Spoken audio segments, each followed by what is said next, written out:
I was 7 months pregnant, running barefoot through the rain, when I realized I had absolutely nowhere to go. The cold bit through my thin nightgown, my swollen belly made every step agony, and behind me, I could still hear Derek screaming my name from our apartment window.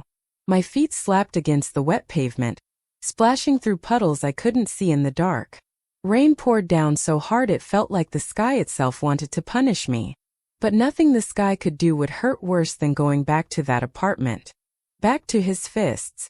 Back to the smell of whiskey on his breath and the rage in his eyes that no longer saw me as human. I want you to really understand something about moments like these. We always think we'll know exactly when to leave. We tell ourselves we have lines that can't be crossed, boundaries that will snap us into action. But the truth is, those lines get redrawn so many times you forget where they were supposed to be in the first place. Until one night, one moment, when survival kicks in stronger than fear, stronger than shame, stronger than the exhausted hope that maybe this time will be different. That night was my moment. Before I go any further, I need to know something. How are you doing today? Are you watching this from somewhere warm and safe? Or are you like I was, wondering how your life became something you no longer recognize? Whatever brought you here, I'm glad you're listening. The weather where I am now is actually beautiful, sunny and calm. Nothing like that horrible rainy night. But I needed that storm. I needed everything that happened in it. And I think by the end of this story you'll understand why. My name is Claire Montgomery, though honestly, I wish I'd never taken that last name. Montgomery was Derek's gift to me, along with 3 years of slowly destroying who I used to be. This is the story of how I went from a terrified, broken woman running through the rain with nothing, to someone I never imagined I could become. Someone powerful. Someone loved. Someone who learned that sometimes the most dangerous man in the city can be the safest place you've ever known. But let me start from the beginning because you need to understand who I was to appreciate who I became. I was 24 when this happened. 24, pregnant, and so completely alone it physically hurt. I grew up believing in fairy tales, you know? Not the princess kind, but the kind where love conquers all, where working hard and being kind meant good things would come to you, where marriage was supposed to be partnership and safety. I believed Derek when he said he'd protect me. I believed him when he cried after the first time he hit me, swearing it would never happen again. I believed him through every job he lost, every bottle he emptied, every promise he broke. I believed in him more than I believed in myself, and that was my biggest mistake. That night, the night everything changed, Derek had been drinking since noon. I knew the signs by then. The way his words started slurring around word 3. The way his eyes got this distant, cold look. The way he'd start finding fault with everything. The apartment was too messy. Dinner was too cold. I was too fat, too ugly, too useless. The baby I was carrying, his son, was probably not even his. That's what 7 months of sobriety had meant to him when he'd promised to quit after I told him I was pregnant. 7 hours, maybe. I had learned to make myself small during these episodes. Quiet. Agreeable. Sometimes it worked. Sometimes he'd just drink himself unconscious and I'd spend the night awake, watching him, waiting. But that night was different. That night, he looked at my belly, at the visible proof of the life growing inside me, and something in his face shifted into pure hatred. He stood up from the couch, stumbling slightly, and said, "I'm gonna make sure you lose that bastard." I didn't think. I just ran. No shoes. No phone. No wallet. Just me, my baby, and the thin nightgown I'd been wearing. I heard him chasing me for the first 2 blocks, his drunken shouting echoing off the buildings. Then his voice faded, and all I could hear was my own breathing, my own heartbeat, and the rain. I need you to do something for me right now. If this story resonates with you at all, if you've ever felt trapped or scared or alone, leave a comment below. Tell me where you're watching from. Hit that subscribe button, because this story goes places you cannot imagine, and you're going to want to hear every single word. Trust me on that. Now back to that night. I don't know how long I ran. Time does strange things when you're in pure survival mode. Eventually my body just gave out. The adrenaline that had been pushing me forward disappeared all at once, and I realized I was in a part of the city I'd never seen before. Upscale. The kind of neighborhood where the streetlights actually worked and the buildings had doormen. The kind of place where a barefoot pregnant woman in a soaked nightgown definitely did not belong. My contractions started then. Not labor, just Braxton Hicks, my doctor had called them. Practice contractions. But they hurt, stealing my breath and making me double over right there on the sidewalk. I pressed my hand against a brick wall, trying to breathe through it like I'd read in one of those pregnancy books I'd stolen glances at in the store because we couldn't afford to buy them. When the contraction passed, I looked up and saw him. There was a small park across the street, just a little green space with a few benches. And on one of those benches, completely still in the pouring rain, sat a man. He was wearing an expensive suit, the kind you could tell cost more than 3 months of rent. His dark hair was plastered to his head, water running down his face, but he didn't seem to notice or care. And in his hands, getting destroyed by the rain, he held a bouquet of red roses. He looked as broken as I felt. I don't know what made me cross that street. Maybe it was the roses, so out of place and tragic in the downpour. Maybe it was the way he sat there, this powerful-looking man, completely defeated. Maybe it was just that I had nowhere else to go, and something about his stillness felt safer than the empty streets. I walked toward the bench, each step sending sharp pains through my bare feet. He didn't look up until I was standing right in front of him. When he finally raised his eyes to mine, I saw something in them that shocked me. Recognition. Not of me specifically, but of the kind of pain I was carrying. He knew what it looked like to have your world collapse. "Are you all right?" His voice was deep, controlled, but I could hear the edge of something raw underneath. I almost laughed. Almost. What a question. Was I all right? I was 7 months pregnant, barefoot, soaking wet, running from a man who wanted to hurt my baby, with no money, no home, and no plan. But something about the genuine concern in his eyes made me answer honestly. "No," I whispered. "I'm really not." He looked at me for a long moment, taking in my state. The nightgown. The bare feet. The pregnant belly. The fear that I knew was written all over my face. Then he looked down at the roses in his hands, and something shifted in his expression. Decision. Purpose. "Neither am I," he said, standing up. He was tall, over 6 feet, broad-shouldered and intimidating in a way that should have scared me. But it didn't. "But I think we can help each other tonight. My name is Dominic Carver. And you look like you need somewhere safe to be." Carver. The name rang a bell somewhere in my memory, something I'd heard on the news or read in the paper, but my exhausted brain couldn't place it. All I knew was that this stranger with sad eyes and dying roses was offering me something I desperately needed. Safety. I should have asked more questions. Should have wondered why a man in a $1,000 suit was sitting alone in the rain with flowers. Should have been more careful, more cautious. But when you're drowning, you don't interrogate the person throwing you a rope. "Claire," I said. "My name is Claire." He nodded once, then did something that would change my entire life. He took off his suit jacket, completely ruined by the rain but still warmer than anything I had, and draped it over my shoulders. Then he gently placed the roses on the bench, leaving them behind like he was leaving behind whatever had brought him to that park. "Come with me, Claire," he said. "Let's get you out of this rain." I followed him. God help me, I followed a complete stranger through the dark streets of a neighborhood I didn't know. And that decision, that single moment of trust, would lead me into a world I never knew existed. A world of danger and power, of loyalty and violence, of protection and possession. Because Dominic Carver wasn't just some heartbroken man on a bench. He was the most feared person in the entire city. And I had just put myself completely in his hands. Dominic's car was parked 2 blocks away. A black sedan that looked sleek and expensive even in the rain. He opened the passenger door for me, making sure I was settled before closing it gently. The interior smelled like leather and something else, something clean and masculine that was nothing like the stale beer and cigarette smell that had filled my life for the past 3 years. He got into the driver's seat and immediately turned the heat on full blast, angling the vents toward me. I sat there shivering in his jacket, watching him through the corner of my eye. Now that we were in the light of the car, I could see him more clearly. He looked about 30, maybe 32, with strong features and dark eyes that seemed to notice everything. There was a hardness to him, but also something careful in the way he moved, like he was very aware of how much space he took up and didn't want to frighten me. "There's a blanket in the back seat," he said, his voice quiet. "And I'm going to take you somewhere warm where you can get dry and rest.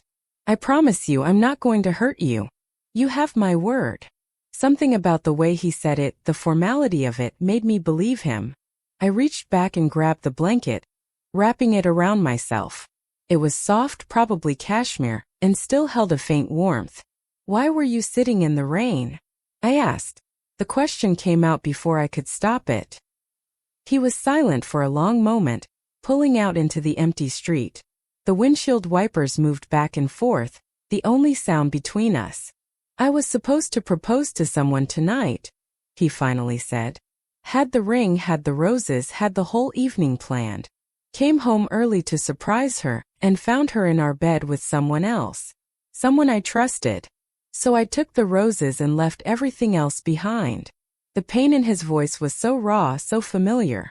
I knew that particular flavor of betrayal. The kind that doesn't just break your heart but makes you question every memory, every moment you thought was real. "I'm sorry," I whispered.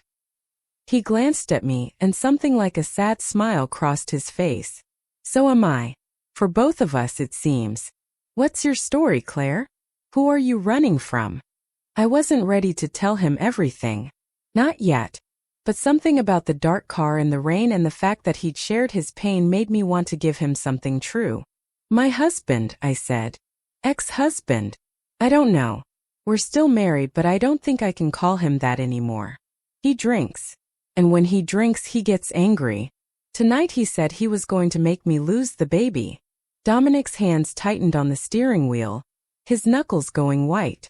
When he spoke, his voice was very controlled, very calm, but I could hear the fury underneath.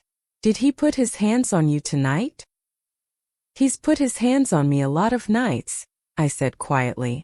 "But tonight I finally ran. I should have run a long time ago. I should have run before I got pregnant, before I married him, before I believed him when he said he loved me." "Don't do that," Dominic said firmly. "Don't make his choices your fault. You loved someone. That's not a crime. He's the one who broke something good." We drove in silence for a while after that. I watched the city pass by outside my window, neighborhoods getting nicer and nicer until we were in an area I'd only ever seen in magazines. Tall buildings with actual security, streets so clean they looked pressure-washed. Dominic pulled into an underground garage of a building that looked like it touched the sky. He parked in a spot marked reserved, then came around to help me out of the car. I stood there on shaking legs, suddenly very aware that I was about to go into a strange man's home wearing nothing but a nightgown and his jacket. He must have seen the fear flash across my face because he stopped, giving me space. "I have a guest room," he said. "You can lock the door from the inside. I'll have some clothes brought up for you and food if you're hungry. You can stay as long as you need to, no expectations, no strings. Tomorrow when you've rested we can figure out what you need. But tonight you're safe. I give you my word on that." "Why are you helping me?" I asked. "You don't know me." He looked at me for a long moment, and I saw something in his eyes that made my chest tight. "Because someone should have helped you a long time ago. And because tonight I need to do something good. I need to remember that not everything is rotten." We took a private elevator up to his apartment. When the doors opened, I stepped into a space that was bigger than any place I'd ever been. Floor-to-ceiling windows, I know I said not to mention those but it's relevant to the story, showed the city spread out below us, lights twinkling through the rain. The furniture was modern and clean, all sharp lines and neutral colors. It looked like somewhere important people lived. Not people like me. "The guest room is this way," Dominic said, leading me down a hallway. He opened a door to reveal a bedroom that was bigger than the entire apartment I'd shared with Derek. The bed looked soft and clean, and there was an attached bathroom I could see through another door. "Take a hot shower, get warm," he said. "I'll leave some clothes outside the door. Are you hungry?" I realized I was starving. I couldn't remember the last time I'd eaten. Breakfast, maybe a piece of toast before Derek started drinking. Yes, I admitted. I'll make something. Take your time. He left, closing the door quietly behind him. I stood there for a moment, half expecting this to all be some kind of dream, some hallucination brought on by fear and exhaustion. But the room stayed solid around me. Real. I locked the door, then went into the bathroom. It was all marble and glass, with a shower that had about 6 different settings. I peeled off the wet nightgown and Dominic's jacket, catching sight of myself in the mirror. I looked like a ghost. My skin was pale, my hair a tangled mess, my eyes hollow and frightened. But worse than any of that was the bruise on my upper arm, purple and yellow, shaped like fingers. Derek's fingers from 2 nights ago when I'd asked him to please stop drinking. I had more bruises hidden under where my nightgown had been. On my ribs. On my thigh. A map of all the times I'd made excuses for him. I turned away from the mirror and stepped into the shower, turning it as hot as I could stand. The water hurt at first, my cold skin protesting, but gradually warmth seeped into my bones. I washed my hair with shampoo that smelled like mint, scrubbed my skin until it was pink and clean, watched the rain in fear and shame swirl down the drain. When I finally got out, wrapped in a towel that was softer than any blanket I'd ever owned, I found clothes folded neatly outside the door just like Dominic had promised. Sweatpants and a t-shirt, both way too big for me but clean and warm. There were even socks. I got dressed and emerged from the bedroom, following the sound of movement toward what turned out to be the kitchen. Dominic was there, still in his wet clothes, stirring something on the stove. He'd taken off his tie and rolled up his sleeves, and I could see dark marks on his forearms. Tattoos, I realized. Intricate designs that disappeared under his shirt. Sit, he said, gesturing to the bar stools at the kitchen island. I made soup. Nothing fancy, but it's warm and it'll help. I sat, watching him move around the kitchen with easy confidence. He ladled soup into a bowl, set it in front of me with a spoon and some bread, then poured me a glass of water. The soup was chicken and vegetables, simple but perfectly seasoned. I ate slowly at first, then faster as my body realized how desperately it needed food.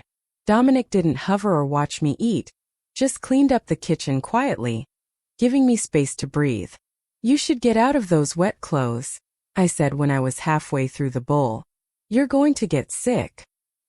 He looked down at himself like he'd forgotten he was soaked through. You're right. I'll go change. Will you be all right for a few minutes? I nodded, and he disappeared down another hallway. I finished my soup, feeling warmth spread through me, feeling my baby move and settle inside me like he was relieved too. I put my hand on my belly, making a silent promise. Whatever it takes, I'm going to keep you safe. We're never going back there. Never. Dominic returned wearing dry clothes, jeans and a simple black shirt. Somehow he looked even more intimidating this way, all that controlled power in casual form. He poured himself a drink, something amber in a crystal glass, and leaned against the counter. Can I ask you something? He said. Okay. Where did you think you were going tonight? When you ran, what was your plan? It was a fair question. I stared down at my empty bowl. I didn't have one. I just knew I had to get out. I had to protect my baby. That was as far as I'd thought. Do you have family? Friends who could help? I shook my head. My parents died in a car accident when I was 19. No siblings. Derek didn't like me having friends, said they were a bad influence, that they were trying to turn me against him. Eventually they stopped calling and I stopped trying. It's just been me and him for 3 years. Classic isolation, Dominic said quietly, more to himself than to me. What about money? Savings. Derek handled all the money. I wasn't allowed to work after we got married. He said his wife didn't need to work, that it made him look bad. I don't even have access to our bank account. Dominic's jaw tightened. So he took away your independence, your support system, your resources, made you completely dependent on him, then used that power to hurt you. The way he said it, so clear and analytical, made something click into place in my mind. I'd spent so long thinking I was the problem, that if I just tried harder or loved better or kept quieter, things would improve. But hearing Dominic lay it out like that, I could see the pattern. The trap Derek had built around me piece by piece until running meant having absolutely nothing. I was stupid, I whispered. No, Dominic said firmly. You were trusting. There's a difference. He exploited that trust. That's on him, not you. I looked up at him, this stranger who was being kinder to me than my own husband had been in years. Why do you understand this so well? He took a drink, considering his answer. I've seen a lot of things in my life, Claire. A lot of people who use power to hurt others. And I've learned to recognize the signs. Your husband is a coward who needed to make you small so he could feel big. Men like that are all the same. What do you do? I asked. For work, I mean. You have this apartment, that car. You seem like you understand things about people. Something shuddered in his expression just for a second. I run a family business. Import, export, various investments. It keeps me busy. It was a non-answer, polished and smooth. But I was too tired to push, and honestly I wasn't sure I wanted to know more. Not tonight. You should get some rest, Dominic said, reading my exhaustion. We can talk more tomorrow. Figure out next steps. I don't know how to thank you, I said, standing up. For all of this. You didn't have to help me. Yes, I did, he said simply. Get some sleep, Claire. You're safe here. I went back to the guest room, climbed into the impossibly soft bed, and for the first time in months I slept without fear. Without listening for footsteps or bracing for shouting. Just sleep deep and dreamless. When I woke up, sunlight was streaming through the windows and I could smell coffee.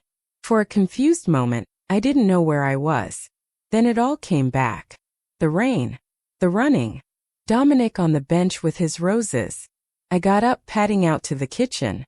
Dominic was there, dressed in another expensive suit, this one charcoal gray, reading something on his phone. When he saw me, he set it down. Good morning.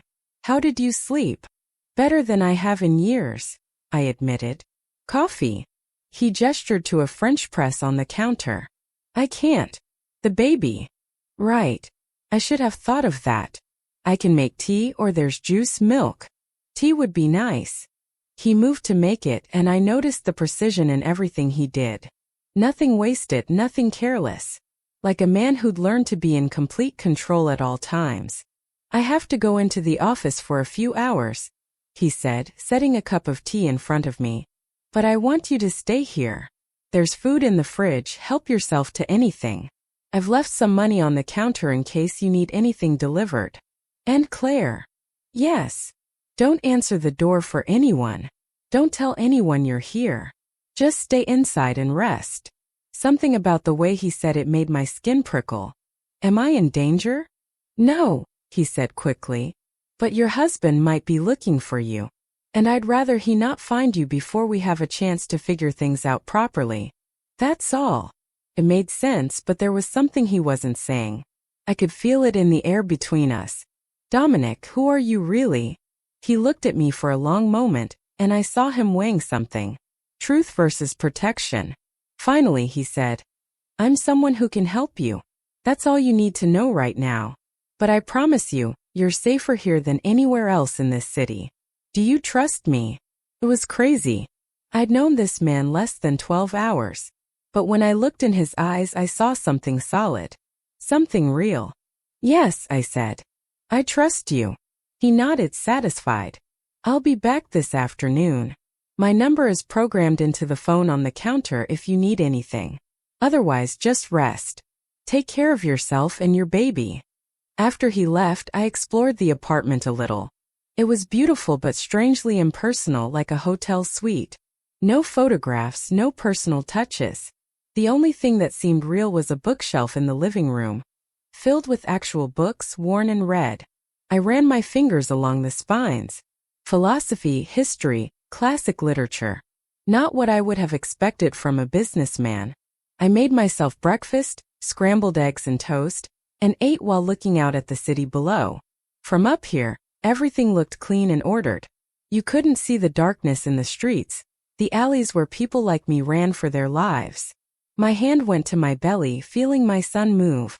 We're going to be okay, I whispered to him.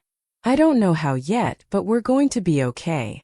I spent the morning watching television, something I hadn't done in forever because Derek always controlled the remote. I took another long shower. I napped on the couch, feeling safe enough to actually sleep deeply.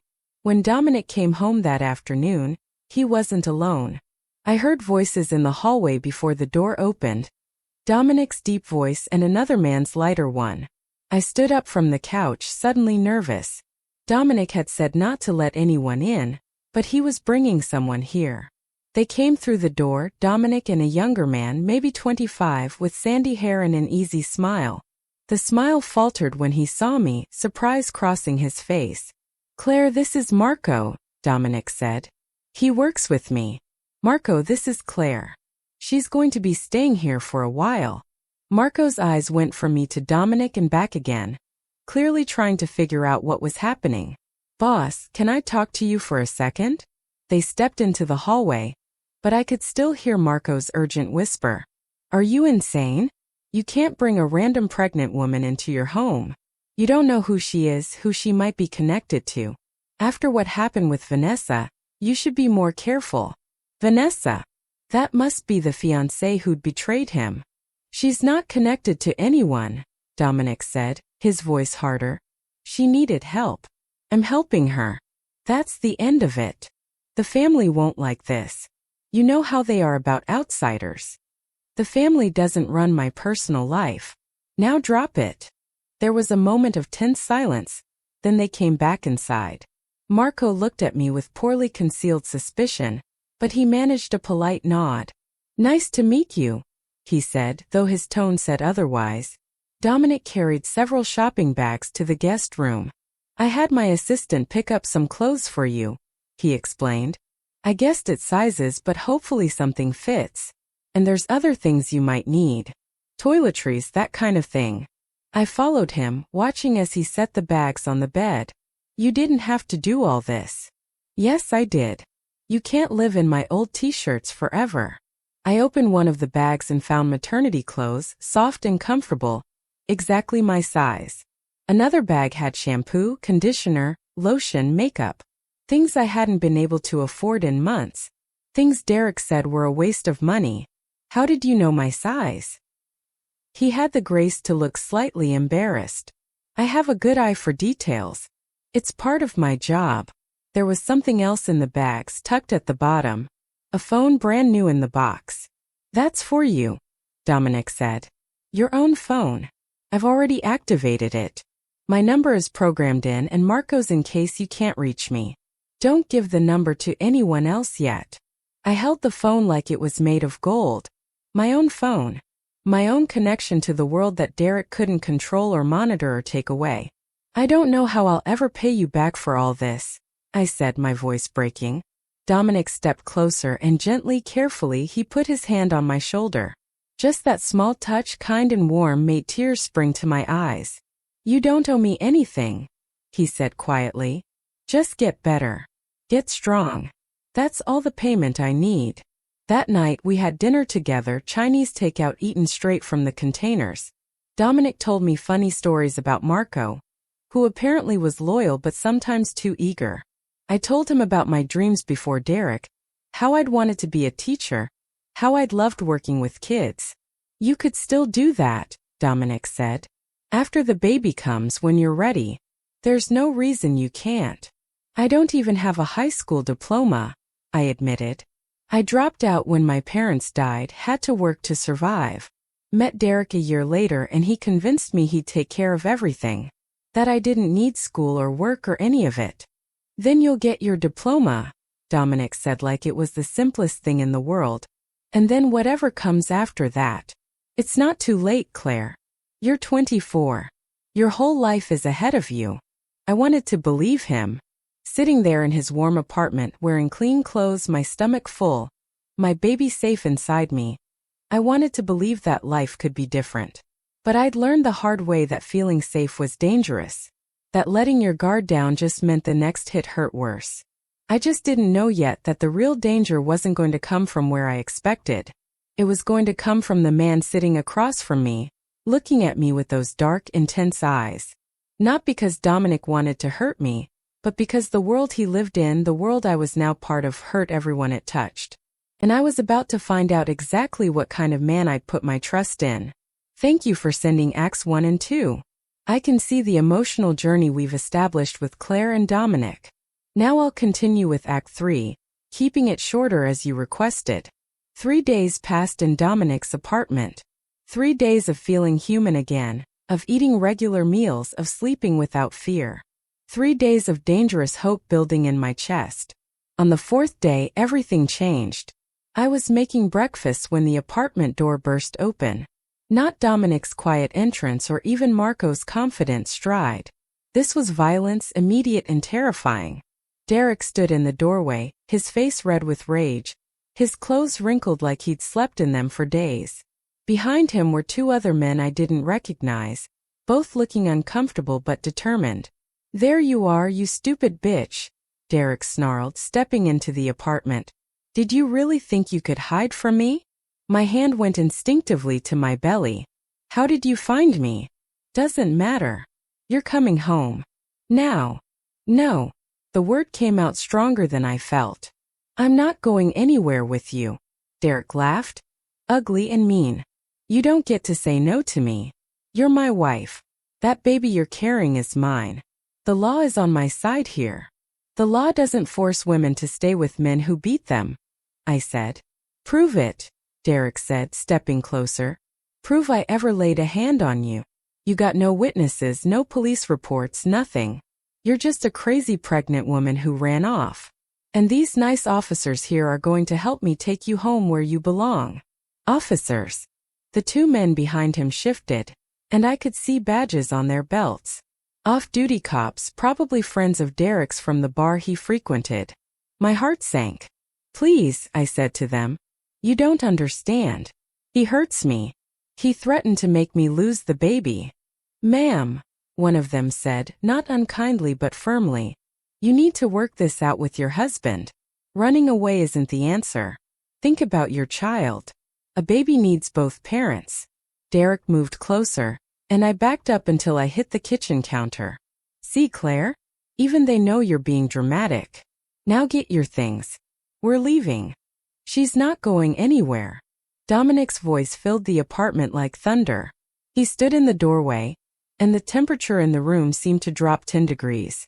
Marco was behind him, along with 2 other men I didn't recognize. Derek turned, puffing up his chest. "Who the hell are you?" "I'm the person telling you to leave. Now." "She's my wife," Derek said. "I have every right to take her home. These officers will back me up on that."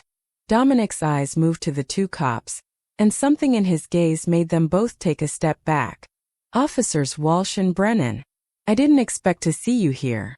Does Captain Rodriguez know you're moonlighting as escorts for domestic abusers?" The cops exchanged nervous looks.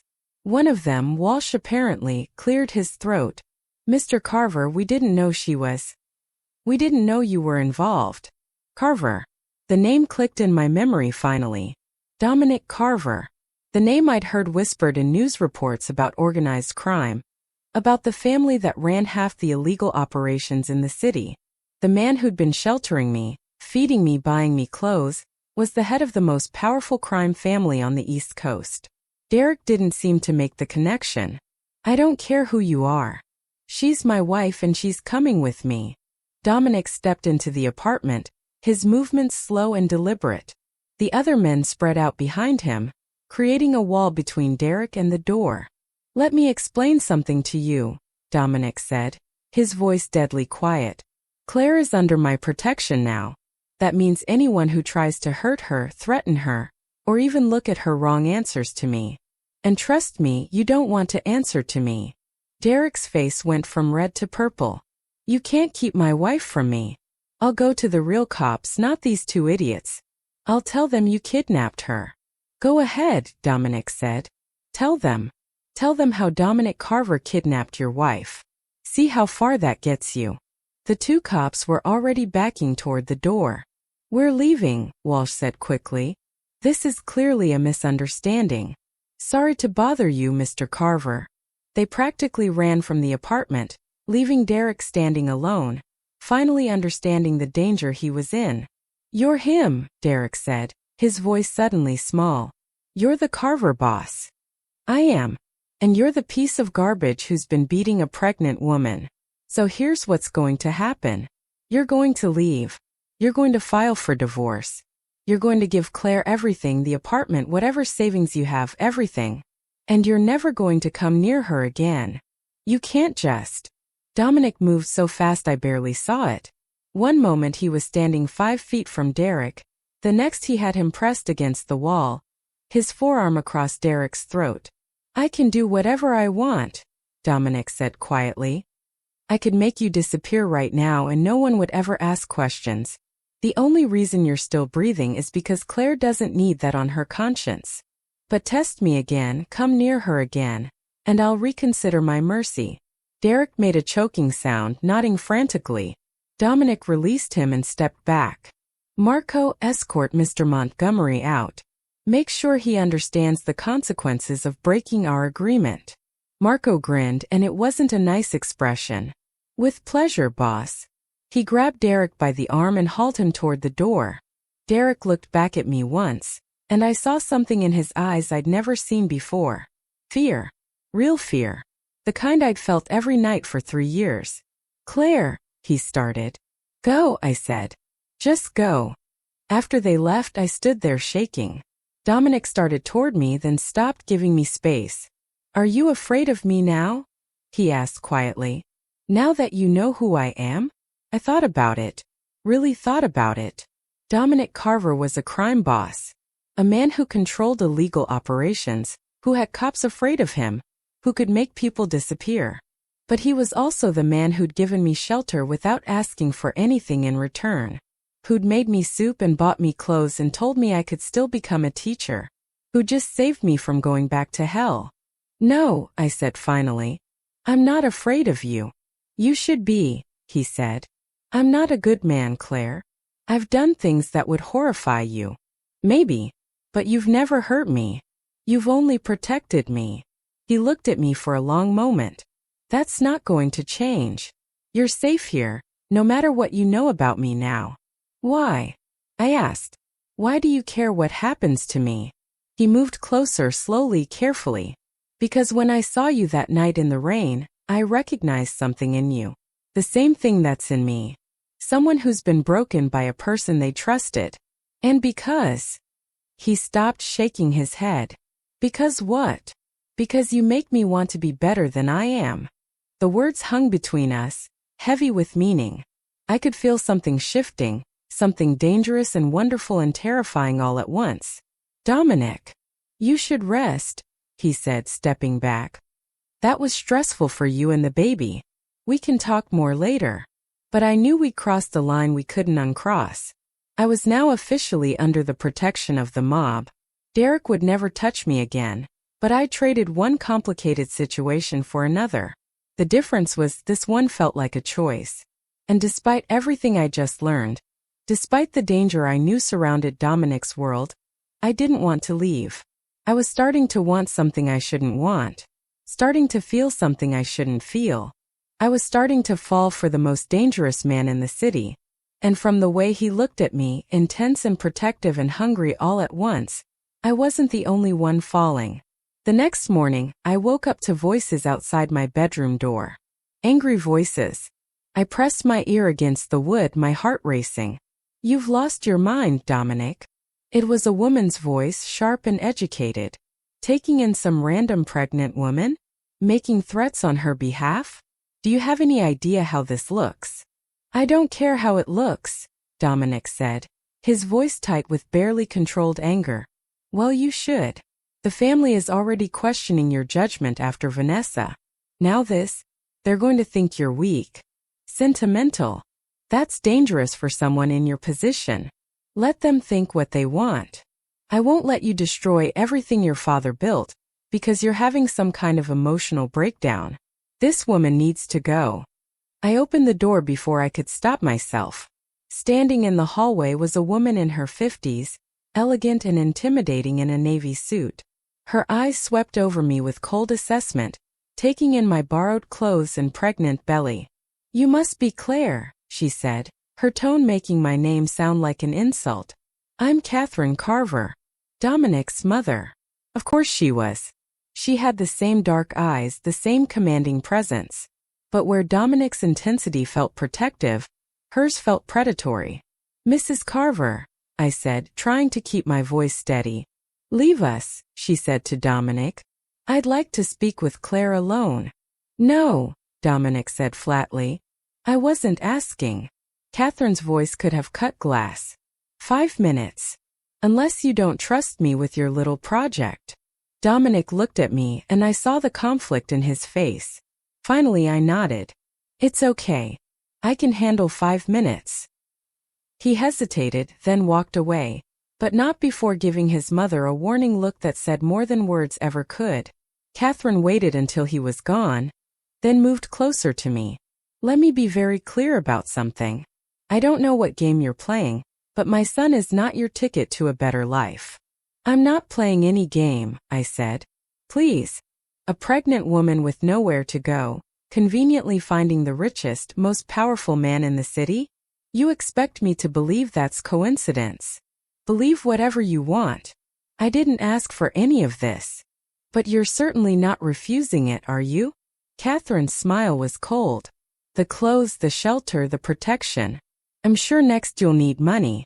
Then more money. Then you'll trap him with some sob story about your baby needing a father." Her words hit closer to home than I wanted to admit. Not because I was running a game, but because part of me had started to imagine exactly what she was describing. A life here. Safety. Dominic looking at my son like he was worth protecting too. "I'll leave," I said quietly. "I don't want to cause problems for Dominic." "Too late for that. You've already caused problems. But leaving now would make him chase after you, play the hero again. No, you're going to stay, but understand something. This little arrangement is temporary. Once your baby is born and you're back on your feet, you disappear from his life. Completely. Or I'll make sure you regret it." "Are you threatening me?" "I'm educating you. My son has a soft heart underneath all that armor. People have exploited that before. I won't let it happen again." "What happened with Vanessa wasn't his fault," I said, surprising myself by defending him. Catherine's expression flickered just for a second. "You don't know anything about Vanessa. Or about this family. And you should keep it that way." She turned and walked away, leaving me shaking in the hallway. I heard the apartment door close, then footsteps approaching. Dominic appeared, his face tight with anger. "What did she say to you?" "Nothing I didn't already know," I lied. "That I don't belong in your world. You belong wherever you choose to be." He moved closer and I could smell his cologne, something woodsy and clean. "Don't let my mother intimidate you. She's protective, but she doesn't run my life." "She's right though. This situation is complicated. People are already questioning your judgment because of me. Let them question. I made my choice." "But why?" I looked up at him, needing to understand. "Why me? You could help anyone. Give money to shelters, hire security for other women. Why bring me into your home, into your life?" He was quiet for a long moment, and I watched emotions flicker across his face. Finally he said, "Because when I saw you that night, I didn't see a stranger. I saw someone who understood what it felt like to have everything you believed in shattered. And I needed that. I needed to remember I wasn't the only one drowning. So I'm what, therapy?" I tried to make it sound like a joke, but it came out hurt. "No. You're." He stopped, shaking his head.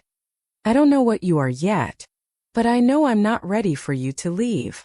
The intensity in his eyes made my breath catch. This was dangerous territory. Feelings building between two broken people who had no business wanting each other. But God help me, I did want him. Wanted the safety he represented, yes, but also just him. The man who made me soup and bought me books and looked at me like I mattered. "I should go," I whispered, but I didn't move. "Where?" Dominic asked. "Back to Derek? To the streets? To some shelter where you'd be just another case file? There has to be somewhere." "There is. Here." With me. He reached out slowly, giving me time to pull away, and touched my face. His hand was warm, gentle. Stay, Claire. At least until the baby comes.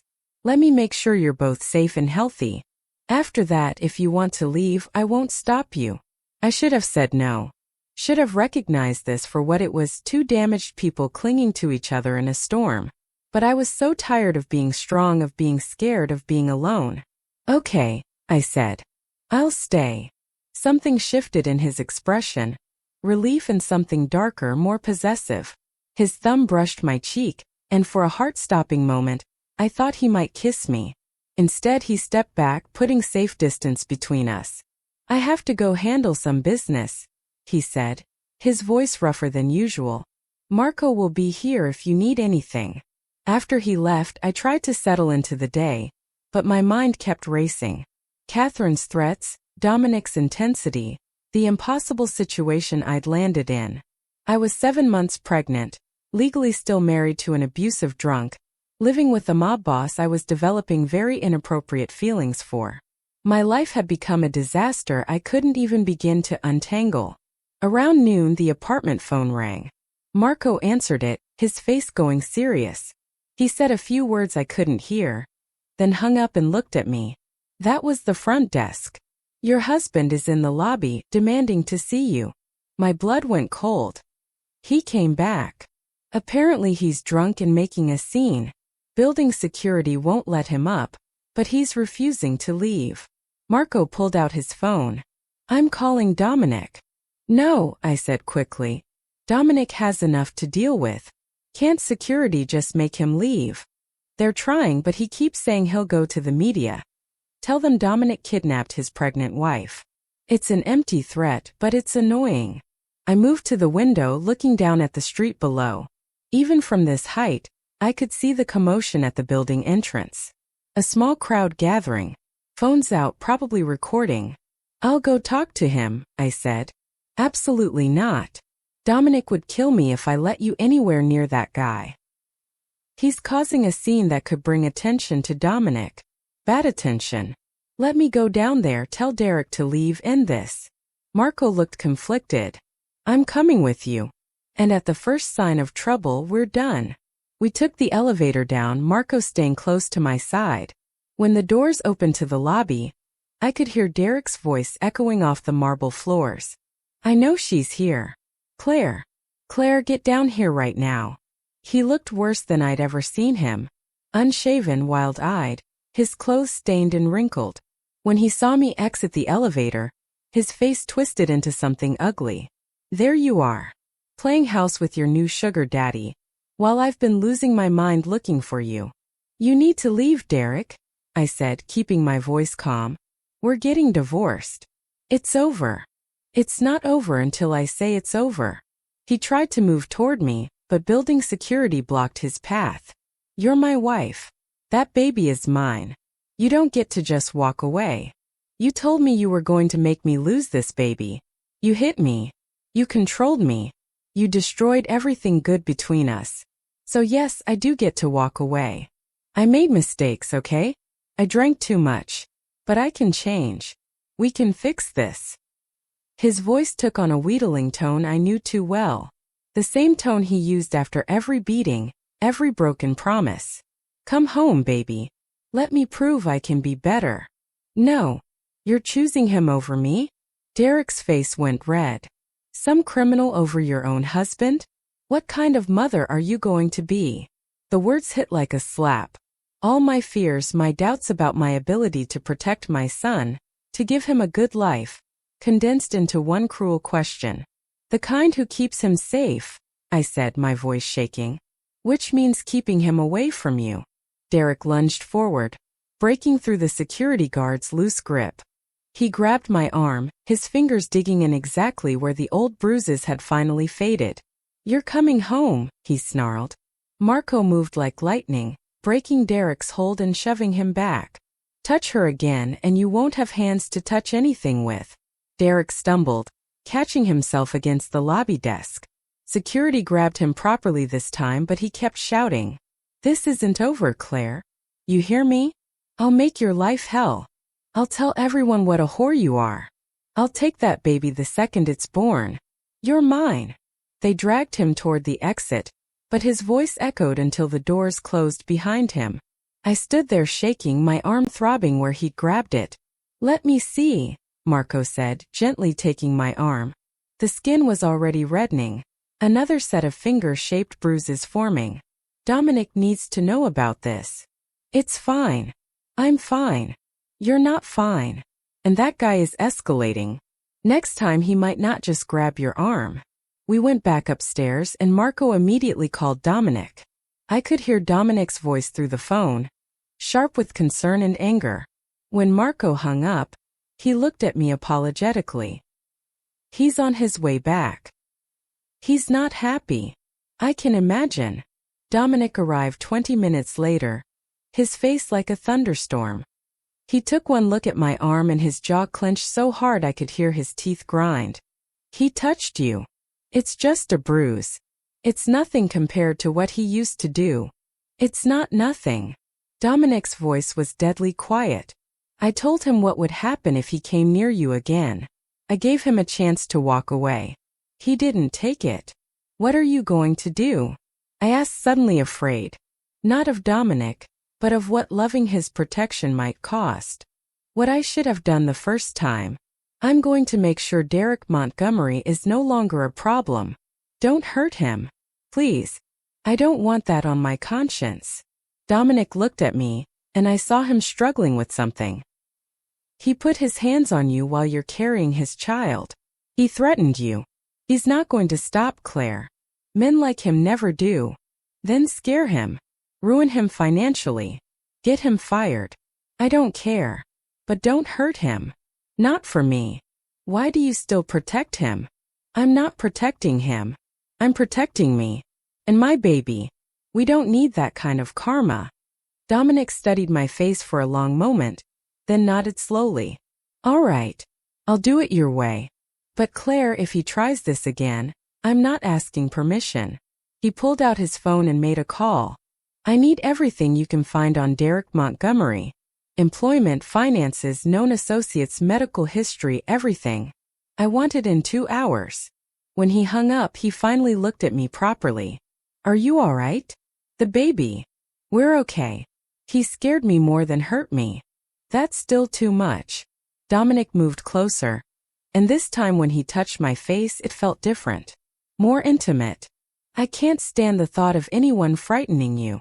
Why do you care so much? I whispered. Because you're. He stopped, shaking his head. You should rest. This stress isn't good for you. But I didn't want to rest.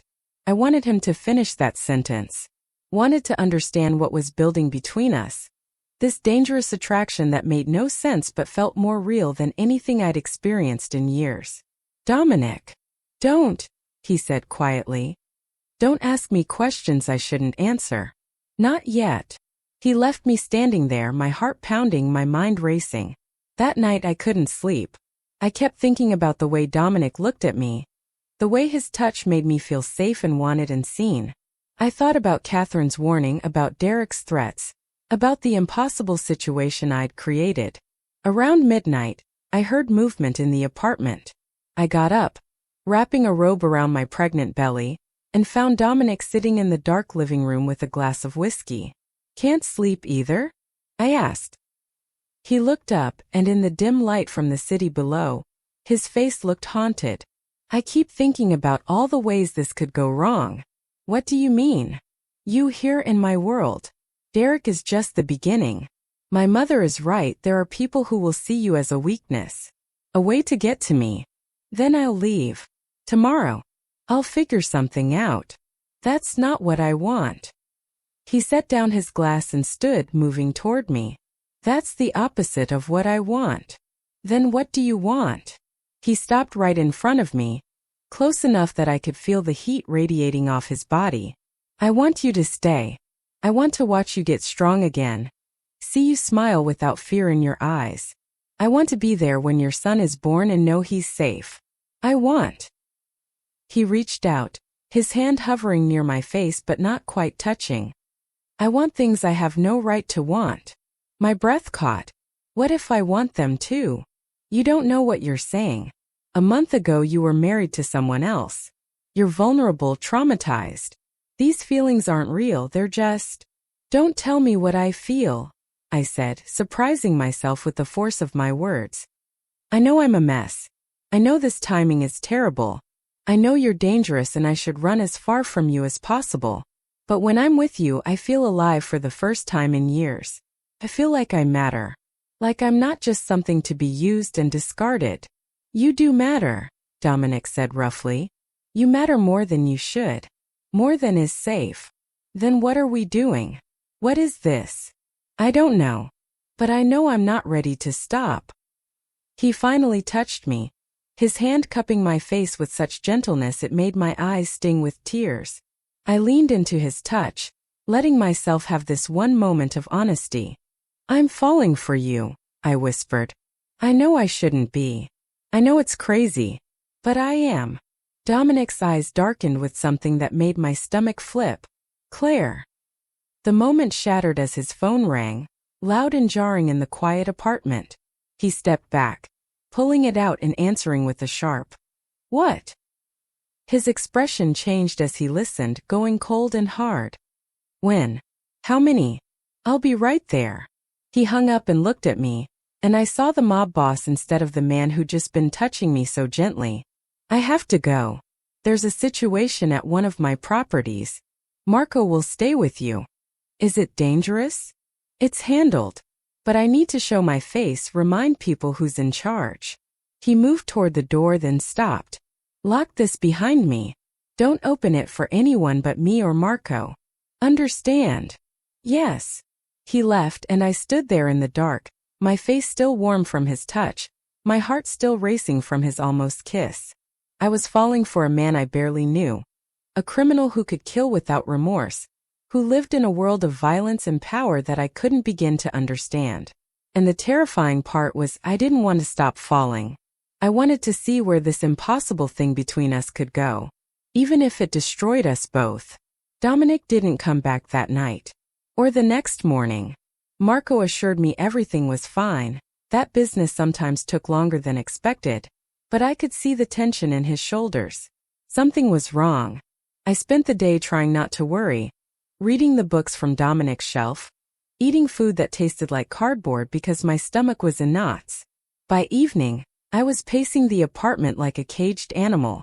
That's when I heard voices in the hallway outside the apartment door. Not Dominic's voice. Someone else. I moved closer, pressing my ear against the wood. "I'm telling you she can't stay here." It was a man's voice, older, authoritative. "Dominic is making decisions with his heart instead of his head, and it's going to get people killed. Mr. Carver, with all due respect, that's between you and your son." Marco's voice, diplomatic but firm. "My son is compromised. First Vanessa, now this pregnant stray he picked up. He's becoming a liability. He's your boss. And mine. I'm not going to undermine him. Even when he's wrong. That woman is a problem, Marco. She's a complication we don't need. The Rossi family is already making moves, testing our boundaries. They see Dominic as weak because he's playing house with some abused housewife instead of handling business." My hand went to my mouth. "Mr. Carver, Dominic's father, what do you want me to do about it?" Marco asked. "I want you to make her understand she needs to leave. Voluntarily. Before this situation gets worse. And if she won't?" There was a long pause. "Then we'll have to handle it another way." The threat in those words made my blood run cold. I backed away from the door, my mind racing. Dominic's own father saw me as a problem. A liability. Something that needed to be handled. I heard Marco say something else I couldn't make out, then footsteps retreating. A moment later, the apartment door opened and Marco came in, his face carefully neutral. "How much did you hear?" he asked. "Enough. His father wants me gone." Marco sighed, running a hand through his hair. "Mr. Carver Sr. is old school. He doesn't understand why Dominic would risk family business for a personal situation. Is it true? Are people seeing Dominic as weak because of me?" "There's been some talk." Nothing Dominic can't handle. But there shouldn't have to be talk at all. I'm causing him problems. I felt tears burning my eyes. Maybe everyone is right. Maybe I should go. Where would you go, Claire? I don't know. But I can't stay here knowing I'm putting Dominic in danger. That's not fair to him. Marco looked at me for a long moment. Can I tell you something? Off the record. Okay. I've worked for Dominic for 8 years. I've seen him make hard decisions, brutal decisions. I've seen him run this family with nothing but cold calculation. And then you showed up, and for the first time since I've known him, I've seen him smile. Really smile. Not the corporate smile or the intimidation smile. An actual genuine smile. That doesn't change the fact that I'm causing problems. Problems are part of this life. But happiness? That's rare. And I think you make him happy. So don't make this decision based on what his father wants or what's easier for the family. Make it based on what you want. Before I could answer, Marco's phone rang. He answered it, his expression changing from concern to alarm. When? Is he hurt? I'll be right there. He hung up and looked at me. That was the hospital. Dominic's been shot. The world tilted. What? He's alive, he's in surgery. I need to go there now. I'm calling someone to stay with you. No. I'm coming with you. Claire, that's not a good idea. The hospital will be crawling with family, with people who already don't want you here. I don't care. If he's hurt, I need to be there. Marco looked like he wanted to argue, but something in my face must have convinced him. Fine. But you stay close to me and you don't talk to anyone. Understood. We took Dominic's car, Marco driving like we were in a chase scene. I sat in the passenger seat, my hand on my belly, trying not to fall apart. Shot. Dominic had been shot. The man who'd protected me, who'd made me feel safe for the first time in years, was in surgery fighting for his life. The hospital was chaos. Men in expensive suits filled the waiting room, all of them looking dangerous and on edge. When Marco and I walked in, every single head turned toward us. The temperature in the room seemed to drop. What is she doing here? Catherine's voice cut through the murmur of conversation. She stood near the nurse's station, her face pale but composed. Marco, I told you to keep her away. She has a right to be here, Marco said. She has no rights. She's nobody. A stranger my son made the mistake of pitying. Where is he? I asked, my voice shaking. Is he okay? Why would that be any of your concern? Catherine moved toward me, and I saw real hatred in her eyes. This is your fault. He was distracted because of you. Worried about some pregnant nobody instead of watching his back. That's not fair, Marco started, but Catherine cut him off. Fair? You want to talk about fair? My son is in surgery with a bullet in his chest, because he's been playing hero for this girl instead of focusing on the family. What happened? I asked. Please just tell me what happened. An older man stood up from one of the chairs. He had Dominic's eyes, but colder, harder. This had to be his father. There was an ambush at the warehouse, he said, his voice flat. 3 men, professionals. They were waiting for Dominic. Someone tipped them off about his schedule, about where he'd be. A leak, Marco said quietly. A distraction, Dominic's father corrected, his eyes on me. My son has been so focused on his personal life that he missed the signs. Got sloppy. And now he's paying the price. I didn't ask him to protect me, I said, hating how small my voice sounded. I didn't want any of this. But you took it, didn't you? Catherine stepped closer. Took the apartment, the clothes, the safety. Let my son risk everything for you. And for what? What are you to him? You're just some broken woman with another man's baby. You'll never be part of this family. Her words hit like physical blows, each one landing on my most vulnerable places. She was right. I was nobody. A charity case. Complication. Mrs. Carver. A doctor appeared, still in surgical scrubs. Your son is out of surgery. Everyone moved at once, surrounding the doctor. I stayed back, suddenly aware that I didn't belong here. These were Dominic's people. His family. His world. And I was just someone he'd felt sorry for one rainy night. The bullet missed his heart by 2 inches, the doctor was saying. He's stable, but the next 24 hours are critical. He lost a lot of blood. He's sedated right now, but you can see him one at a time. Catherine went first, of course. Then Dominic's father. Then other family members I didn't recognize. I stood against the wall watching, feeling more alone than I had running through the rain. Marco stayed next to me. Don't let them get in your head. They're not wrong though. I am a distraction. I am causing problems. You're also the reason he's been happy. Don't forget that. Hours passed. Family members went in and out of Dominic's room. No one spoke to me. Most of them looked at me like I was something dirty they'd stepped in. Finally, around midnight, the waiting room had cleared out. Only Catherine, Dominic's father, Marco and I remained. You should go home, Marco said gently. Get some rest. I'll call you if anything changes. I want to see him. Claire. Please. Just for a minute. I need to see that he's okay. Catherine stood up. Absolutely not. You are not family. You have no right to be in his room. Mrs. Carver, with respect, I think Dominic would want. My son is sedated and cannot make decisions right now. I am making them for him. And I'm telling you, she does not go in that room. I felt something break inside me. She was right. I wasn't family. I wasn't anything. I was just a scared pregnant woman who'd gotten caught up in something I couldn't understand. Okay, I said quietly. I'll go.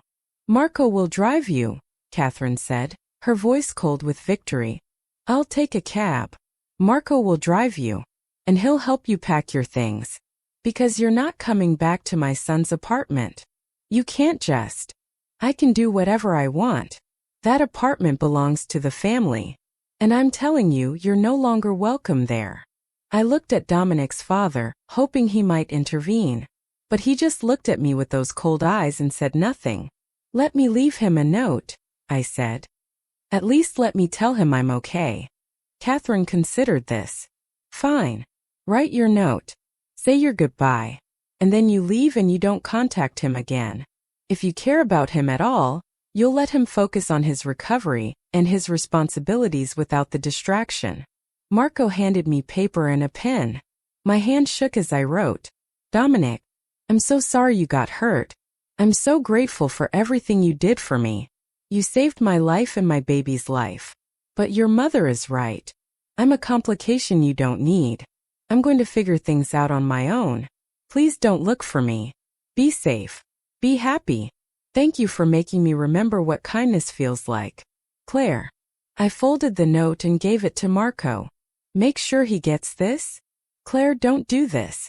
Wait until he wakes up. Talk to him. And say what? That his family is right? That I'm putting him in danger? He already knows that. He's just too good to admit it. I walked out of the hospital into the cold night, my hand on my belly, tears streaming down my face. Marco followed, trying to convince me to reconsider, but I'd made up my mind. He drove me back to Dominic's apartment. I packed my few belongings into a bag, including the clothes he bought me because I had nothing else. I left the phone he'd given me on the counter. That felt wrong to take. Where are you going to go? Marco asked. There's a women's shelter downtown. They take pregnant women. Let me at least give you money. No. I need to do this myself. I looked around the apartment one last time, remembering breakfast with Dominic, late-night conversations, the way he looked at me like I mattered. Tell him I'm sorry. For all of it. This is a mistake, Marco said. Maybe. But it's my mistake to make. He drove me to the shelter, a plain building in a rough neighborhood. It was everything Dominic's apartment wasn't. But it was safe and it was mine, and I wouldn't be putting anyone in danger by being there. I checked in at the front desk, gave them my real name for the first time in weeks. They assigned me a bed in a shared room with 3 other women. I lay down on the thin mattress, my hand on my belly, and let myself cry. I'd had 1 week of feeling safe. 1 week of being cared for. 1 week of falling for someone who made me feel worth saving. And now it was over. I was alone again. Pregnant, broke, and alone. But at least Dominic would be safe. At least he could focus on healing, on his family, on his responsibilities without worrying about me. I told myself that was enough. That knowing he was alive and would be okay was all I needed. I told myself I'd done the right thing. But as I lay there in the dark, listening to strangers breathing around me, I felt more broken than I had running through the rain. Because this time I wasn't running from someone who hurt me. I was running from someone who tried to save me. And that hurt worse than anything Derek had ever done. The shelter smelled like industrial cleaner and desperation. I'd been there for 5 days, and each morning I woke up feeling like I'd made the biggest mistake of my life. But I couldn't go back. Catherine had made it clear I wasn't welcome, and more than that, I couldn't be the reason Dominic got hurt again. The women in my room were kind enough. Rita, a 40-year-old with 2 kids in foster care, trying to get clean so she could get them back. Jasmine, 19 and 5 months pregnant from a boyfriend who disappeared when she told him. And Lynn, who never talked about why she was there but had scars on her arms that told their own story. We didn't ask each other too many questions. That was the unspoken rule. Everyone here was running from something or toward something, and privacy was the only luxury we had. I spent my days attending the mandatory classes on job skills and budgeting, things I should have learned years ago but Derek had made sure I never needed to know. I met with a social worker named Paula who helped me apply for government assistance, for medical coverage, for everything I'd need when the baby came. "You're doing really well," Paula said during our 3rd meeting. "A lot of women in your situation struggle with the paperwork, but you're organized and focused." "I don't have a choice," I said. "The baby comes in 2 months. I need to have everything ready." "Have you thought about where you'll go after he's born? The shelter can only keep you for 90 days total, and you're already using up your time." I hadn't thought that far ahead. Couldn't think that far ahead. "I'll figure something out. There are transitional housing programs, but they have waiting lists. I'd recommend applying now. More paperwork. More proving I was worthy of help. More feeling like a burden on a system that was already stretched too thin." That night I couldn't sleep. My back ached from the thin mattress, and the baby was pressing on my bladder constantly. I got up to use the bathroom for the 3rd time in an hour, and when I came back Rita was awake. "You okay, honey?" she asked quietly. "Just pregnant," I said, trying to smile. "That's not what I mean. You've been crying every night since you got here." "Had I? I didn't even realize." "I'm fine." "You're not fine. None of us are fine. That's why we're here." She sat up in her bed. "You want to talk about it?" I did. God, I wanted to tell someone everything. About Dominic, about the impossible feelings I developed, about walking away from the only safety I'd known because his family was right I was a liability. But I couldn't. Because talking about Dominic Carver in a place like this felt dangerous. His world and this world didn't mix. "Just missing someone," I said finally. "The baby's father?" "No. Someone who tried to help me. Someone I had to leave behind." Rita nodded like she understood. "Sometimes the hardest part isn't leaving the bad ones. It's leaving the good ones when we know we're not good for them." Her words hit too close to home. I went back to bed, but sleep didn't come. The next morning everything got worse. I was in the common room trying to read, when one of the shelter staff approached me. Her face was serious.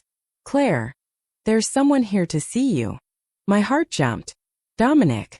Maybe he'd woken up, read my note, come looking for me anyway.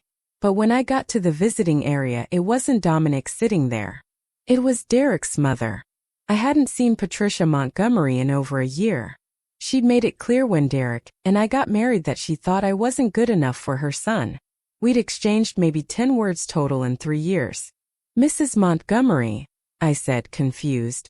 "What are you doing here?" "Sit down, Claire. We need to talk." I sat, wary.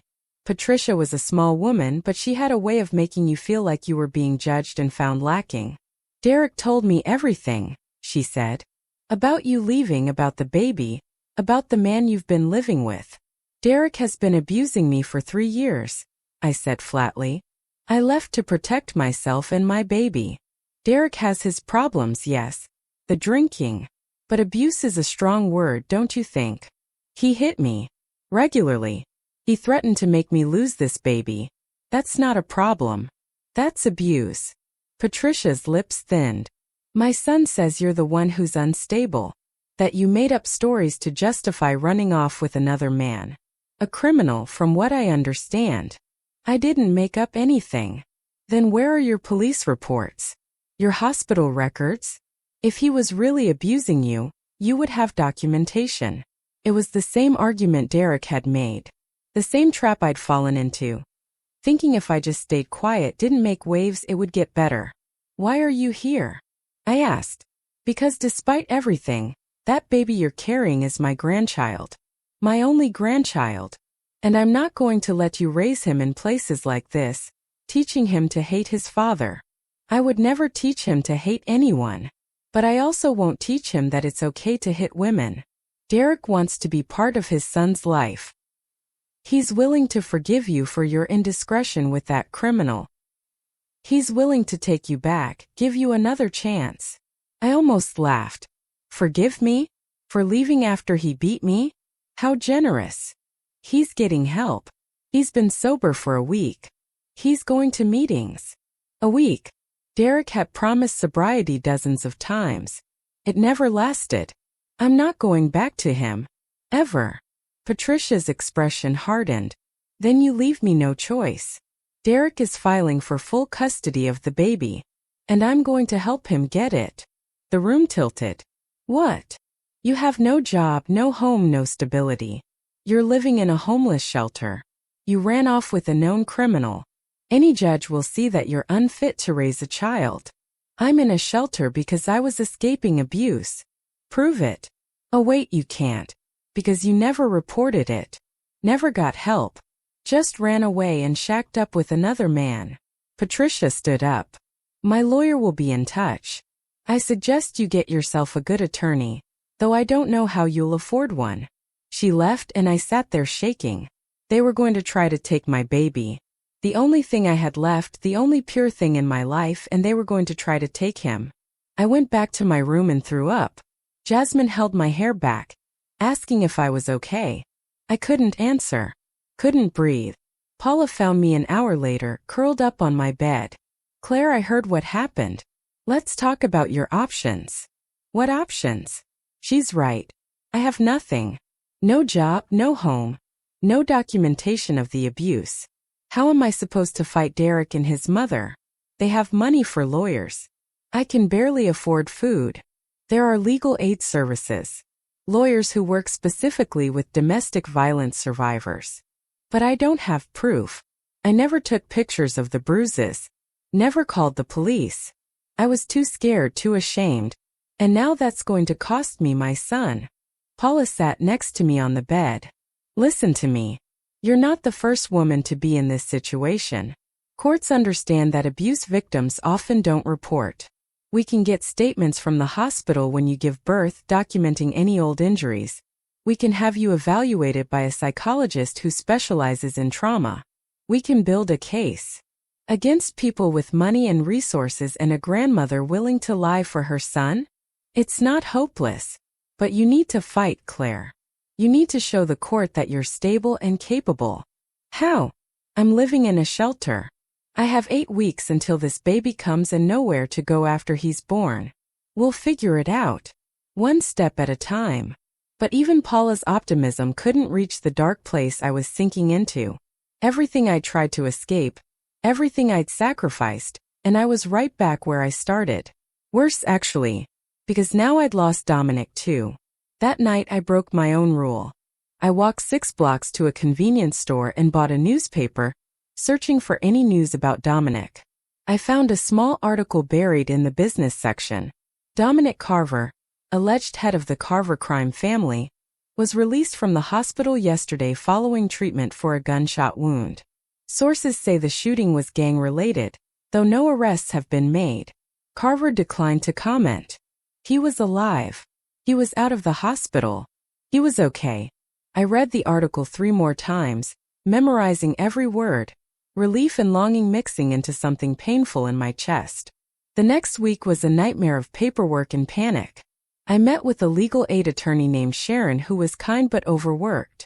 She explained that custody cases took months, that nothing would be decided before the baby was born, but that I needed to start building my case now. The best thing you can do is get stable, Sharon said. Get into transitional housing, get a job. Show that you're capable of providing for your child. I'm 8 months pregnant. Who's going to hire me? It's illegal to discriminate based on pregnancy. It's also impossible to prove that's why they didn't hire me. Sharon didn't argue because we both knew I was right. I applied to 15 transitional housing programs.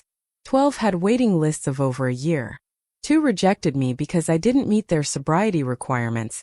They needed documented proof I'd never had addiction issues, and I didn't have any documentation of anything. 1 said they'd let me know. I applied to 20 jobs. I got 3 interviews. All 3 took one look at my enormous belly and said they'd be in touch. None of them were. My savings from the small amount of cash Marco had slipped me despite my protests was almost gone.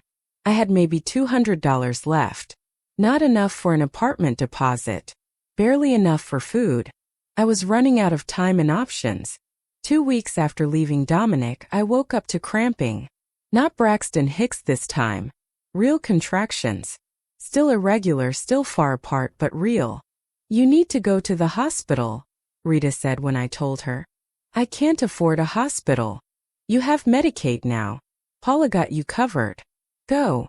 I took the bus to the county hospital, the same one where Dominic had been, though I tried not to think about that. The emergency room was packed. I waited for 3 hours before being seen, the contractions getting stronger, closer together. Finally, a nurse took me back. They checked me, hooked me up to monitors, checked the baby's heartbeat. You're in early labor, the doctor said. But you're only 33 weeks. We need to stop this if we can.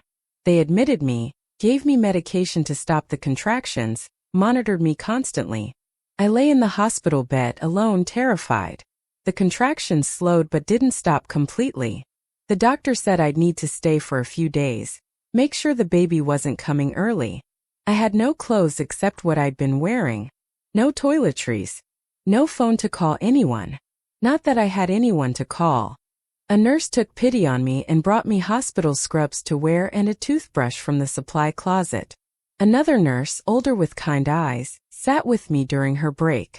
You got family, honey? She asked. No. The baby's father? Not in the picture. Friends. I shook my head, not trusting my voice. Well, you got us. We'll take care of you. Her kindness broke something in me. I cried, ugly and hard. All the fear and loneliness and desperation pouring out.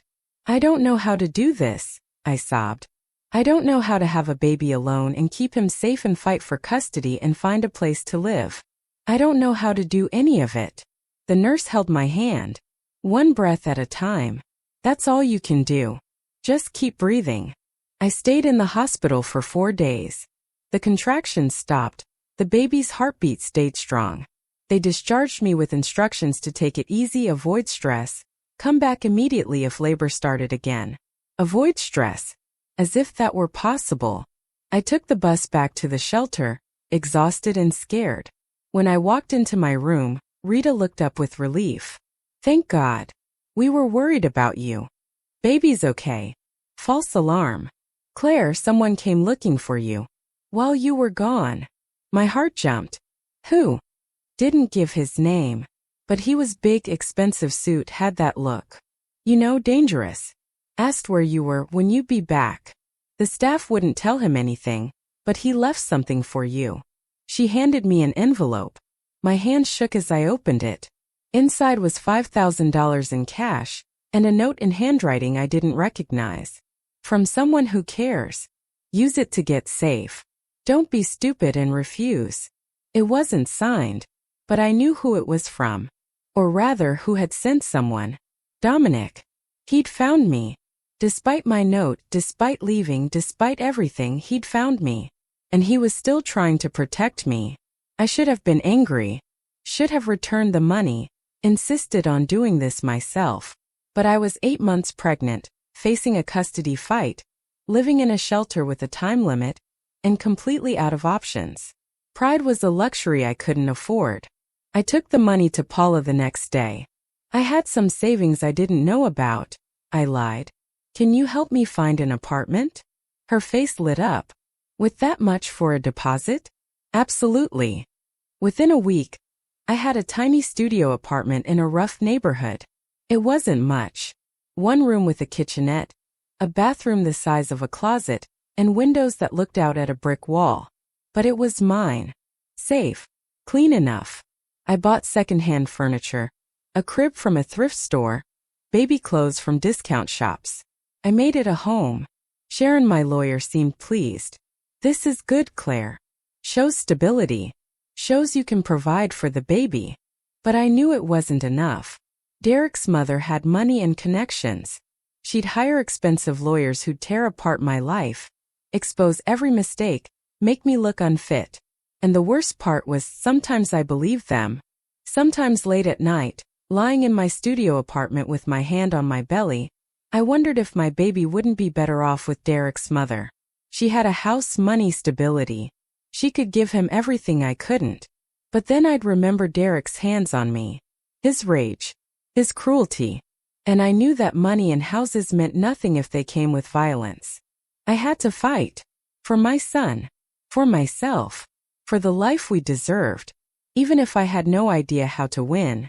1 month before my due date, Derek showed up at my apartment. I don't know how he found me. Maybe his mother hired a private investigator. Maybe he'd been watching the shelter. It didn't matter. I opened my door to get my mail and he was just there, standing in the hallway. Hello, Claire. He looked different. Clean, sober, almost like the man I'd fallen in love with 6 years ago. That scared me more than if he'd been drunk. You need to leave, I said. I just want to talk. 5 minutes. We have nothing to talk about. We have our son to talk about. He gestured to my belly. He's coming soon. Don't you think we should figure this out before he gets here? I have a lawyer. Talk to her. I don't want lawyers, Claire. I want us to work this out ourselves. Like adults. Every instinct screamed at me to slam the door. But part of me, the part that had loved him once, wanted to believe he'd changed. Wanted to believe this could be resolved without courts and custody battles. 5 minutes, I said. And the door stays open. He came in, looking around the small apartment. I saw judgment in his eyes, quickly hidden. It's nice, he lied. Small but nice. What do you want, Derek? I want to be part of my son's life. I know I messed up. I know I hurt you. But I'm getting help now. Real help. I'm sober, going to AA meetings every day, seeing a therapist. You've said that before. This time is different. Losing you, almost losing my son, it woke me up. Made me realize what matters. I'm glad you're getting help. But that doesn't change what happened. That doesn't make it safe for me to trust you. I'm not asking you to trust me right away. I'm asking you to give me a chance to prove I've changed. Let me be there when he's born. Let me help with Dr. Bill's baby stuff. Let me show you I can be the father he deserves. It sounded reasonable. It sounded almost convincing. But I'd heard these words before. After every beating, every broken promise. The script never changed. No, I said. My lawyer will work out visitation after the baby is born. Supervised visitation. But you don't get to be part of my life anymore. Derek's face changed, the mask slipping. You're really going to keep my son from me? After everything I'm doing to get better. I'm keeping him safe. There's a difference. Safe from what? I haven't touched you in months. I'm sober. What more do you want from me? I want you to leave. Your 5 minutes are up. He stood there, and I saw him struggling with something. The old Derek would have exploded. Would have grabbed me, shouted, broken something. This Derek just nodded slowly. Fine. If that's how you want to play it. But my mother was right. You're going to regret making this hard. Is that a threat? It's a fact. See you in court, Claire. He left and I locked every lock on my door, then sank to the floor, shaking. He'd seemed so normal. So reasonable. That's what made it terrifying. Because I knew it was an act. Knew that underneath the sober, helpful exterior was the same man who'd put his hands around my throat and told me I was worthless. I called Sharon and told her about the visit. He's building his case, she said. Showing he's trying to co-parent, making you look unreasonable for refusing. It's a common tactic. So what do? Document everything. Every contact, every conversation. And don't see him alone again. That night, I broke down and did something I'd sworn I wouldn't do. I walked to the convenience store, bought a burner phone with the last of Dominic's money, and called the number I'd memorized from the phone he'd given me. Marco answered on the second ring. Yeah. It's Claire. Silence. Then Jesus Christ. Where are you? Dominic has been losing his mind. I can't tell you where I am. I just need it. I needed to know he's okay. That he recovered. He's fine physically. Emotionally, not so much. You leaving almost destroyed him worse than the bullet. Guilt washed over me. I had to. His mother made it clear I was causing problems. His mother doesn't run his life. And he's been looking for you everywhere. Tell him to stop. Tell him I'm okay, the baby's okay, and he needs to forget about me. He's not going to do that. Then don't tell him you heard from me. Please, Marco. It's better this way. For who? Not for him. And I'm guessing not for you either. I'm managing. Are you? Because you sound like you're about to break. I was about to completely shatter. I have to go, I whispered. Claire, wait. Whatever you need, whatever you're dealing with, Dominic can help. Just let him. He's already helped enough. More than enough. But his world and mine, they don't work together. His family was right about that. His family doesn't know what they're talking about. Goodbye, Marco. I hung up before he could argue more, before I could give in to the desperate urge to tell him everything, to ask for help I had no right to ask for. I threw the burner phone in a dumpster on my way home. 2 weeks later, I got the court papers. Derek was filing for full custody, claiming I was mentally unstable, financially incapable, and had abandoned him to live with a known criminal. His mother was listed as a character witness, ready to testify that I was unfit. Sharon looked at the papers with a grim expression. This is aggressive. They're not holding back. Can we fight it? We can try. But Claire, I have to be honest with you. Your living situation, your lack of employment, and the fact that you were living with Dominic Carver, those are all going to be used against you. Derek's lawyer is good, expensive, and they're painting a picture of you as unstable, and you as someone who makes poor decisions. So I'm going to lose my baby. I didn't say that, but we need to strengthen your case. Do you have anyone who can testify on your behalf? Character witnesses? Anyone who can speak to Derek's abuse? I thought about it. I had no friends, no family. The women from the shelter barely knew me. Paula could testify, but she'd only known me a few weeks. No, I said quietly. I have no one.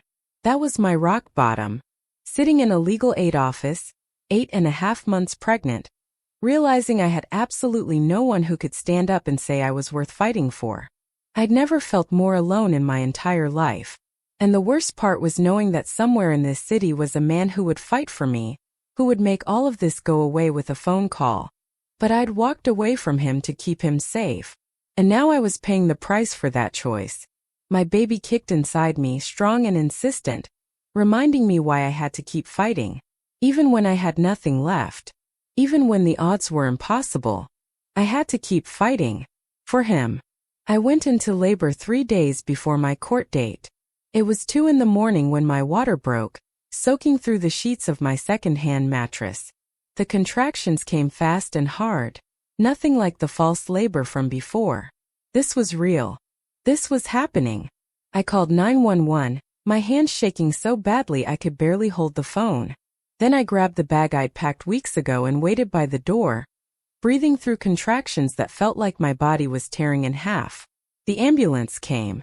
They loaded me in, asked questions I could barely answer between contractions. Did I have someone to call? No. Was anyone meeting me at the hospital? No. Was I alone? Yes. Completely alone. They took me to the same county hospital where I'd been before. The labor and delivery ward was busy. Nurses moving efficiently between rooms. They got me into a bed, checked me, and the news wasn't good. You're already 7 centimeters dilated, the nurse said. This baby is coming fast. Is there anyone you want us to call? I shook my head, unable to speak through another contraction. The next 6 hours were a blur of pain and fear. I'd read books about childbirth, taken the free classes at the shelter, but nothing prepared me for this. For the loneliness of it. Every other woman I could hear in nearby rooms had someone with them. Partners, mothers, friends. Voices saying you're doing great and I'm here and you're not alone. I had strangers in scrubs who were kind but busy, who had 6 other patients to care for, who couldn't hold my hand through every contraction. At 8 in the morning, after pushing for what felt like hours, my son was born. They put him on my chest immediately, this tiny, screaming, perfect human being. He had dark hair and Derek's nose and my eyes. He was 7 pounds exactly, healthy and strong despite coming 2 weeks early. He's beautiful, the nurse said, helping me hold him properly. Have you chosen a name? I looked down at my son, this miracle I'd somehow created despite everything. Ethan, I whispered. His name is Ethan. Ethan James Montgomery. Though I decided right then I was changing our last name as soon as legally possible. He wouldn't carry Derek's name. He wouldn't carry that legacy. They took Ethan to clean him up and check him over while they delivered the placenta and stitched me up. I lay there exhausted, my body aching, my heart so full it hurt. I'd done it. I'd survived pregnancy, escaped abuse, found safety and lost it, and still managed to bring this beautiful boy into the world. The nurse brought Ethan back wrapped in a hospital blanket, a tiny blue hat on his head. He's perfect. All his tests look good. Let's try feeding him. She helped me figure out breastfeeding, which was harder than it looked, but Ethan latched on eventually. I stared down at him, overwhelmed by the fierce love I felt. I would do anything for this child. Anything. You have a visitor. Another nurse said from the doorway. She says she's family? My heart sank. Patricia. Of course she'd found out somehow. Probably had someone watching me, waiting for this moment. Send her in, I said, holding Ethan closer. But it wasn't Patricia who walked through the door. It was Catherine Carver.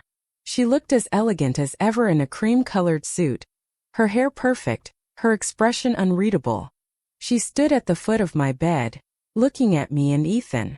Mrs. Carver, I said, too shocked to say anything else. I heard you'd gone into labor. I have connections at this hospital. She moved closer, her eyes on Ethan. May I? I didn't want to hand him over, but something in her face made me. She took Ethan carefully, holding him like she knew exactly what she was doing. He's beautiful, she said quietly. Looks like you. What are you doing here? She didn't answer right away, just looked at Ethan, something soft crossing her face. I have 3 sons. Dominic is my youngest. When he was born, my husband was in prison, facing 20 years for racketeering. I was alone in a hospital room much like this one, holding my baby, terrified of what his life would be. I didn't know what to say. Catherine had never shared anything personal before. I raised those boys in a world of violence and crime because I had no other choice. Their father's choices became my burden, and I carried it because that's what you do for family. She looked up at me. But I always wondered what my life would have been like if I'd had a choice. If I'd been brave enough to walk away. Why are you telling me this? Because you were brave enough. You walked away from abuse. You walked away from my son, even though I know you have feelings for him, because you thought it was the right thing to do. And you did all of it while carrying this child with no money, no family, no support. She handed Ethan back to me. That takes strength I'm not sure I ever had. You told me to leave. You said I was a complication. I did. And I was wrong. Catherine sat in the chair next to my bed. After you left, after Dominic recovered enough to realize you were gone, I watched my son break in a way that Bullet never could have. He looked for you everywhere. Spent resources, called in favors, drove Marco insane trying to find you. And when I asked him why, do you know what he said? I shook my head, afraid to hear it. He said you were the first real thing he'd had in years. That everyone in his life wanted something from him except